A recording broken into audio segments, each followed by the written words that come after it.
For those of you who don't know Mindy, she's, as you know, she's a former legislator from Roseville area and a former school board member by that. And her most recent hat is she is a published author of the book, Do What You Can, a legislator mother dealing with the mental illness in her own family. And I thank you, Mindy, and I turn it over to you, and you can let the crowd here know how you would like to take questions. Okay, thank you, Karen.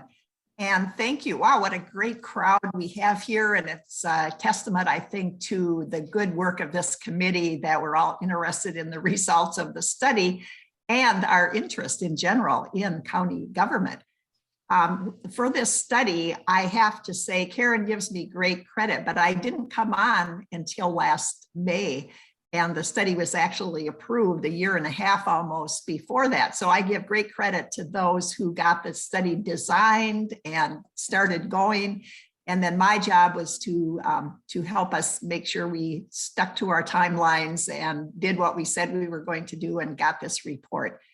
So I really owe great credit to all the people who started the study and felt I came in a very good time. We did have 18 members on the study committee. I guess, Marty, you could go to the next slide. Karen has already thanked people, but I want to add my thanks. We had 18 members on this committee, whether they were on the original research committee, whether they helped on the county teams that interviewed the staff, and in some cases, county commissioners. And this was representing 18 leagues. You know, some people might think we're focused on Minneapolis and St. Paul, but you can hear from Karen going through the roll call and certainly reflected in this committee. We are all over the 7-county metro area. We're all interested in county government. And this is a very important study because when we finally get done with all the process that Karen's going to go through towards the end of the agenda, I'm hoping that everybody will talk to their counties about the results of the study.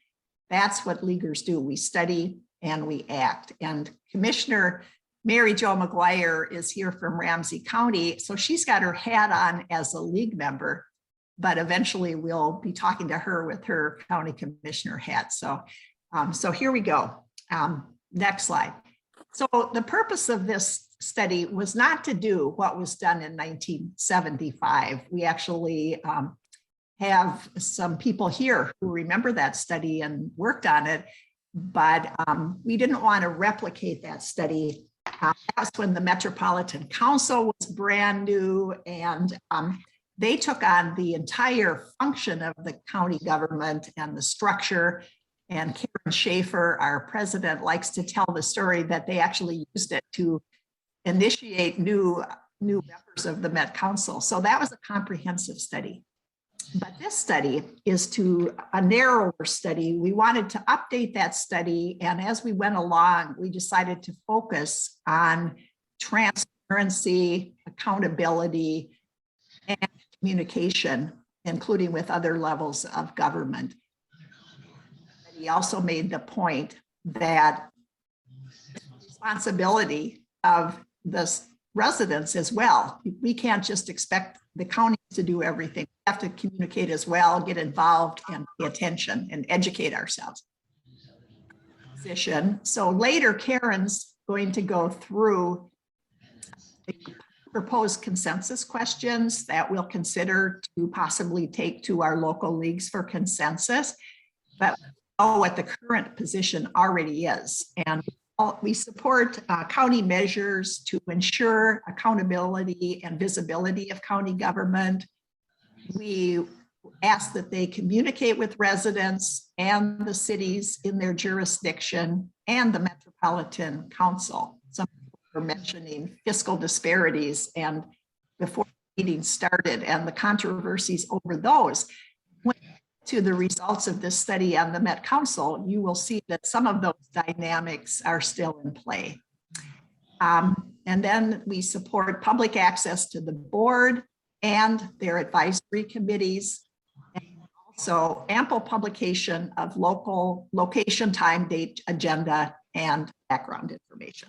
So we already have those positions from the current, the 1975 study. And as we've already discussed, we started this study a couple of years ago, and the committee developed this questionnaire. And this was all done before I came on board. But believe you me, this is a comprehensive questionnaire.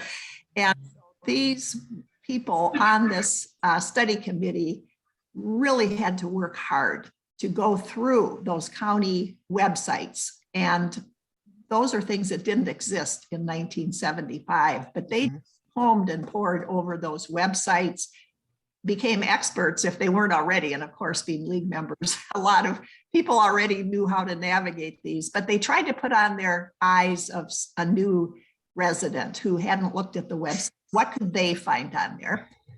And what couldn't be found or couldn't easily be found, that's when we had, as Karen said, the follow-up interviews with county officials and staff. And then there's a lot of very knowledgeable members about the county on our committee. And so some of them also contributed with their deep knowledge to information in the reports. So before I get to this executive summary, I will just say that we're going to hit the highlights today of the results of the study. And the writing team made up 5 tables with comprehensive at-a-glance information about most of the high points, if not all of them, in the study. We wanted people that didn't print out the entire report and read it with a fine-tooth comb to also be able to, at a glance, compare the counties. You know, that's the beauty of not just studying one county. We're studying all 7 in the metro area. So we can, at a glance, look and see which ones do this, which ones do that. And that is fascinating. I'm guessing many of you, if not all of you, have already taken a peek at those before today, because they're posted on the State League website. And Karen will go through how you can get that for your local league meeting. So here's our big takeaways for the results. And one is just that we have web pages. We didn't have web pages before, so that makes it incredibly easier, and it's to communicate. So those are quantum shifts that all counties have done well.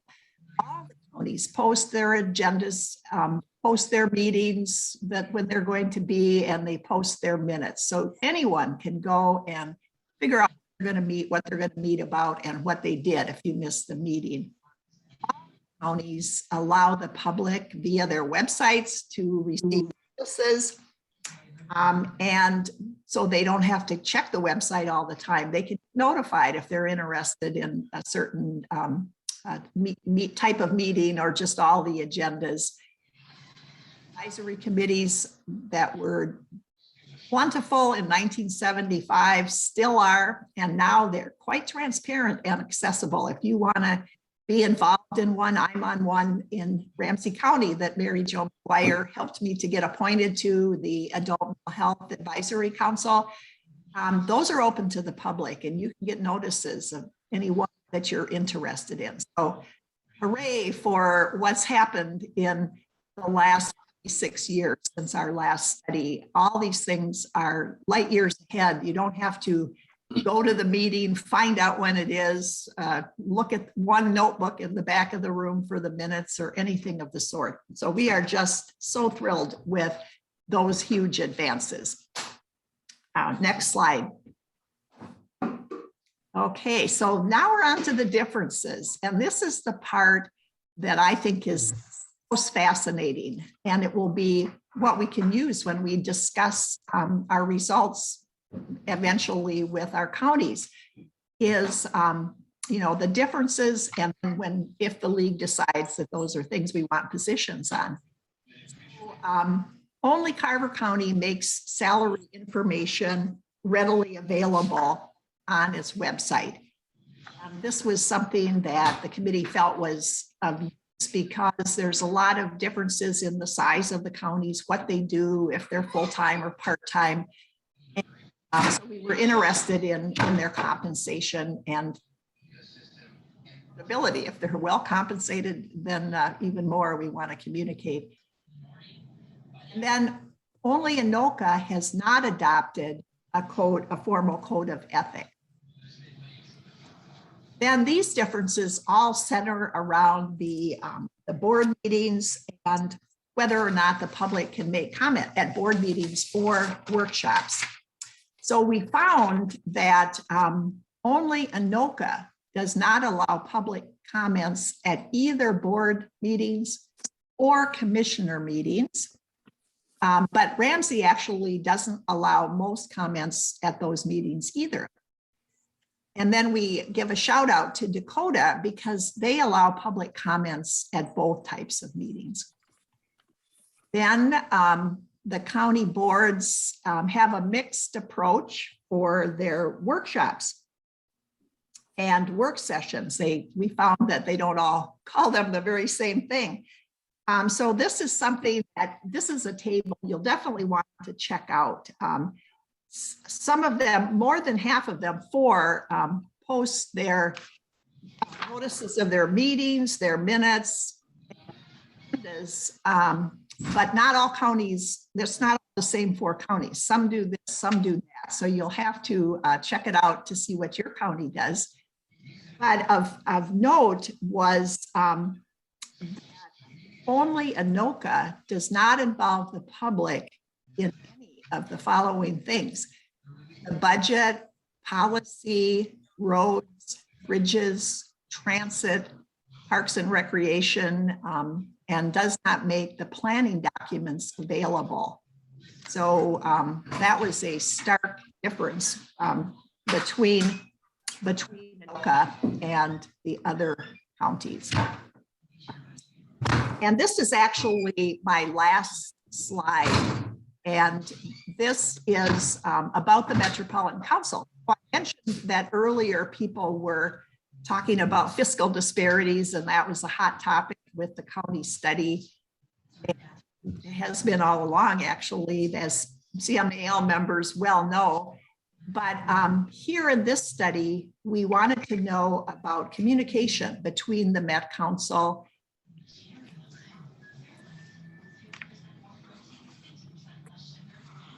Lost it. Okay, it said the host muted me, but I just unmuted me. That must have been a technical error. Okay, so I'm not sure where I clicked off here, so I'll just start again. So the Met Council, we asked about how the counties communicate and how the Met Council communicates with the counties. And in the 1975 position, the league's report said that Met Council is the regional planning coordinating board, and the counties are the administrators, the implementers, the enforcers. So we wanted to know then, CMAL originally in the 75 study said that counties should be involved in initial planning and policy making stages in order to carry out their eventual roles of implementing, enforcing, and so forth. So we wanted to know how that was working in this study. So we asked about it, and we found that there's a big contrast between Minneapolis and St. Paul and the exurban and suburban counties further out than the two core counties. And all the counties, the staff communicates with the Metropolitan Council, and pretty much all the counties, the county commissioners feel free to communicate with the staff. But when it comes to communicating with the actual commissioners, Hennepin, only Hennepin and Ramsey have annual meetings with the council chair, key administrators, and sometimes even other Metropolitan Council commissioners who aren't their representatives. They feel well included in initial planning, but not much with the other counties. Washington County, say that their commissioner meets with them, not the Met Council chair, but their commissioner meets with them, and they had initial planning and involvement with the rapid transit bus line. But in the end, even working with their council member, they did not get the service station that they wanted as part of the line. So I feel terribly happy about that, I don't think. Some of them brought up things like the equity positions of the Met Council, or can they get parks if they don't have enough the demographics that the Met Council is aiming for, and so forth. That was one of the big differences too in the study.